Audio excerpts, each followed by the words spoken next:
What's up everyone, Andrew Freed here. Today we're going to be breaking down Dancing Queen by ABBA. It's an amazing bass line, underrated one, underrated band, and it's often played differently by a lot of people. Why is that? Let's break it down. So I'm on my website, Bass Freedom, and on here, there's a community where members can request these video breakdowns. So I would like to thank Justin Navicki for being the first poster within the community on picking Dancing Queen. And he was even nice enough to put 2 live versions here because sometimes a lot of bands tend to play in different tunings. So this first video he shared was in a different key, and then he said the original track, which is in the key of A, he shared that. So I'm looking forward to really diving into this and breaking this one down. Before we jump into it, let's talk a little bit about Dancing Queen and ABBA. Dancing Queen was the first single from ABBA's 1976 album, Arrival, topping the charts in 15 countries and remaining one of ABBA's best-known songs. This track was one of the band's attempts at disco, and from that came an amazing, funky, active, and syncopated bass line. So let's listen to this and break it down. We're going to listen to both the live track and we're going to also listen to the isolated track and compare the 2 versions. I'll keep it simple by telling you reasons why I love the bass line. The first reason is simple: Rutger Gunnarsson.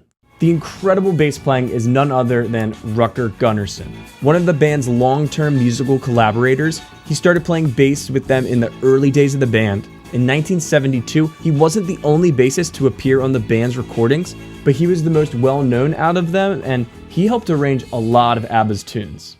So another reason why I love this tune is his perfect blend of rhythms and also being a melodic player. So let's see what we're working with here. We'll take a listen to most of the live track first, and then we'll break it down.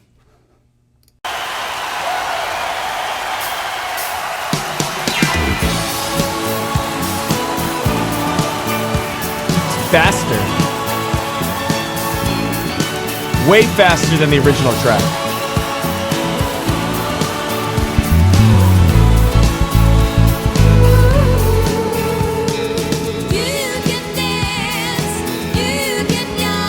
Oh man, there's some... So I'm gonna have to pause a couple times here.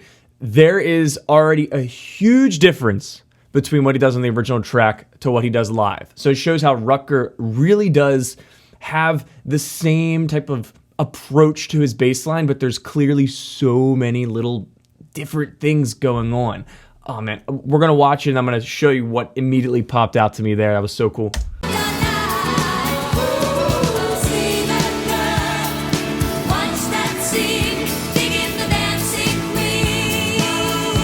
Sounds great live.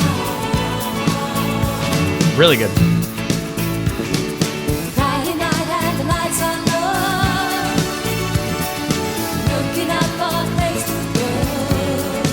So solid.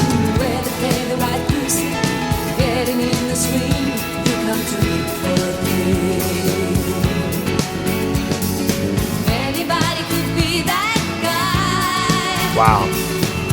Those girls are solid.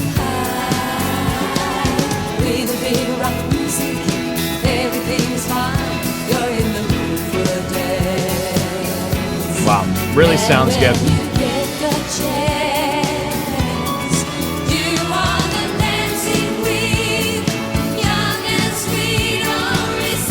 So that's the chorus coming.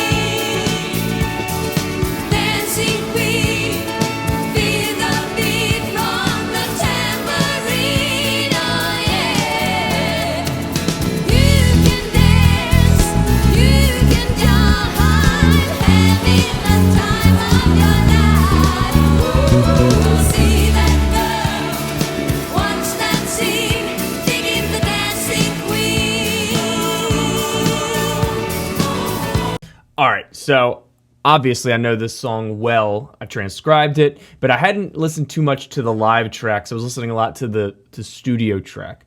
This is awesome. I mean, I watch a lot of live music. I've seen a lot of bands. These guys are sick live. I mean, not only is the bass playing obviously phenomenal, but the girls, these singers, I had no clue that ABBA was so legit. Like, they were a professional band. They sound incredible. The speed of the tune was fast. Most people play live fast, but that was awesome. Really, really cool. So let's break down this intro. It's actually a really weird chorus that starts the song off. It's a blueprint for everything to come. So instead of going through every part of the song, let's spend a lot of time in this intro so you can see what Rutger kind of lays the groundwork for everything to come. And you can tell it's this 2-bar pattern that he kind of changes fills with at the end.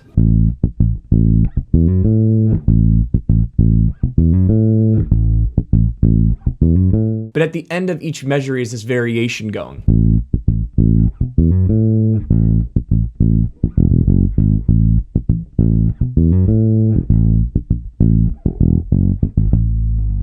So we're chilling in A major here. He does this cool little hammer on this 7th fret to the 9th fret.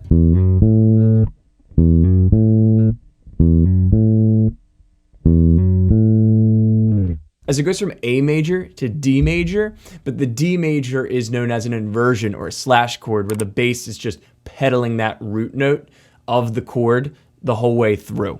Nothing crazy here, but it's incredible feel, and the attention to note length, I think, is really, really what makes this awesome. So let's listen to the isolated track, actually. I have the software called Moises where you can drag the track in and it like sucks the life out of everything. You can isolate the bass, the drums. It sounds a little warped, but it works. It's hard to find some isolated stuff. So check out just the bass and drums isolated here.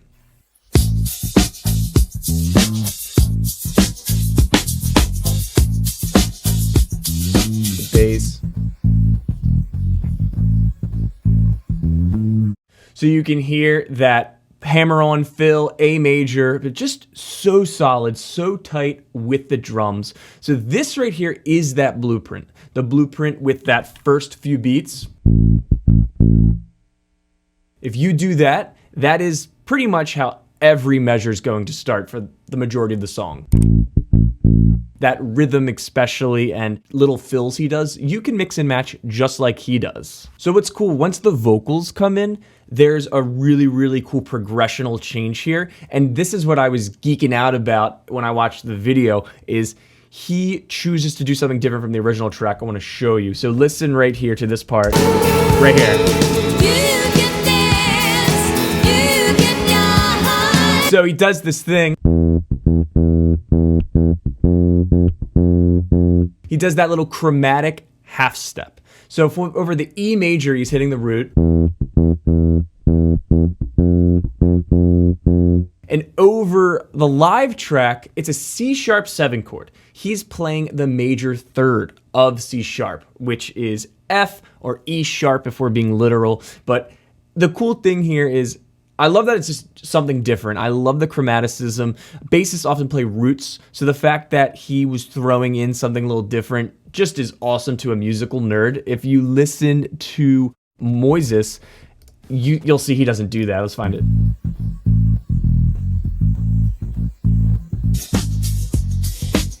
Right here, E, C sharp. So there's that. As opposed to live, which is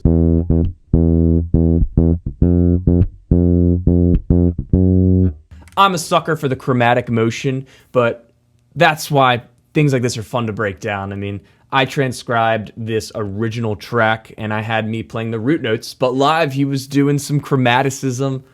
Awesome stuff. There's a lot of ghost notes in here. You know, the subtle percussive attack to the string. Rutger clearly has a kind of bouncy approach to his hand. So it's more of a drop, a lift a lot of the times, which acts as a ghost note, but he's clearly a very percussive player, which is helping boost this bass line.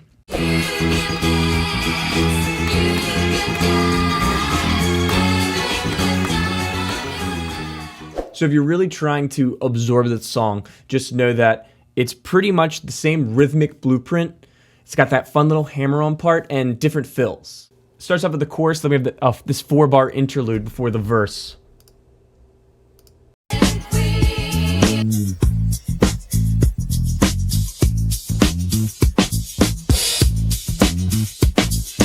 I like the finality with the variation there. All right, so what I'm going to do is I'm going to play my transcription over this live track, and you'll see it still works. It doesn't matter if Rutger's playing something different. It doesn't matter. There's variations. It all works. So when you learn this song, just make sure you get those true fundamentals and blueprints, and you'll be just fine.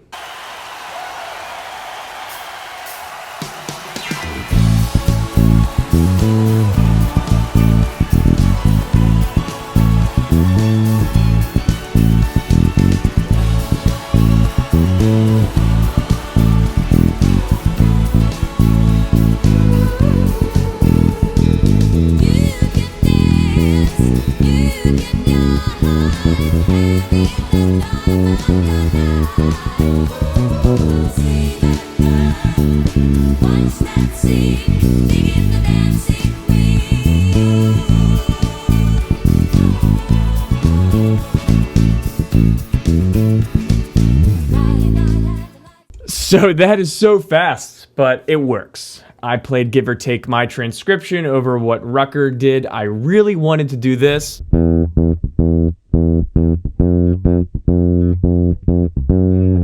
And you can. That's the thing. If you want to do that chromaticism that I was geeking out about, you can. It's not going to matter. It's just a cool, subtle option that I think has a big impact within your bass line. I got to throw this in as well. We need to talk about the approach note error. Or is it? All right, so in my studies about this, there is the talk between the music community about whether Rutger Gunnarsson did this error. Was it an approach note that he wanted to add some tension, or was it a wrong note? In my opinion, it's definitely a wrong note. This is only in the original track. I just don't see him going for that tension. I got a feel for his playing. I don't think he chose to do this note. So let's listen in on the isolated track for which part I'm talking about. So this is during the See That Girl part.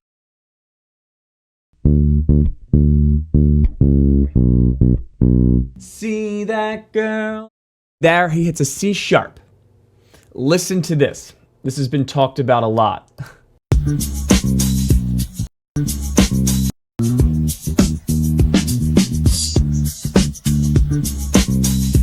Again, let's take the drums away. Listen to this.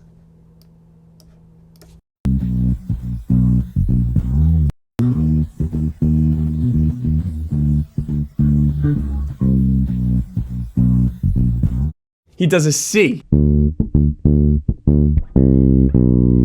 So this is an approach note, which is just a transitional note into a new chord, and the diatonic correct note to play here would be the C sharp leading into B, but there's one part at the end, it's a C. And I've heard some people be like, oh, it was planned. Some people, we're never going to know, but I like it. I love a little tension, but I think it was an error, my opinion. And that's what happens when you dissect songs. You get really cool nuances that you might never realize. It took an isolated track for me or for someone to just point things out. So it's a really good song. If you're a bassist, you should totally learn this song. You should have a new respect for it and for Rutger Gunnarsson. He's an amazing bassist. But I love the chromaticism, the 16th note syncopation, the rhythmically active phrasing, very similar to legend James Jamerson of Motown. And just, I really think that this tune is so popular that everyone is overlooking the bass line. There's going to be more breakdowns coming. I'd like to thank Justin again for recommending this tune. I definitely had a lot of fun doing it, and I will continue to do it. So keep up sending your requests in, guys. I appreciate you all. Thanks for watching. I'll see you next time. Peace!